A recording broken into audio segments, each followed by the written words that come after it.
So this is my emergency kit that lives in the truck all the time. These small boxes from DECKED are awesome. They slide all the way back into this left-hand little drawer.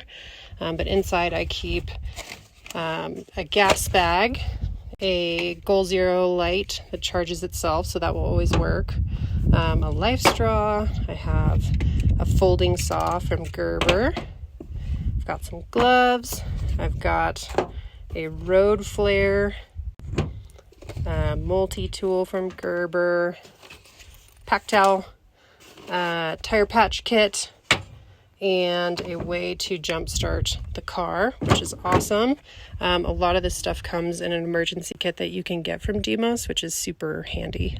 So the other things, so here's that emergency roadside kit, and I keep all of this in that one left-hand drawer of the DECKED, but a hatchet, always good to have.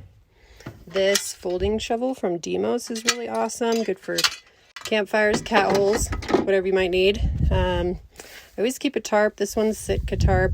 You could use anything. And then a first aid kit. My Medic makes some really awesome ones, and I have different versions of these for dogs, backcountry, car travel, whatever you might need. On the other side of the system, you have one drawer that's wider, and there's boxes that fit that wide side, which is awesome.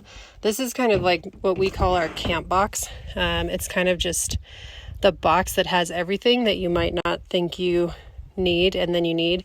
So we have sunscreen, bug spray, more first aid kits, lights, kind of a backup stove, duct tape, coffee, bear spray, trash bags, extra zippies, and hand warmers, and different things like that. It's kind of the always have it box.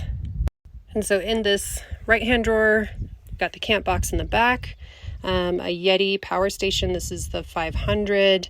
I keep a panel for the Yeti, trek poles, binos, more lights, other things that are useful, pocket knife, and there you have it.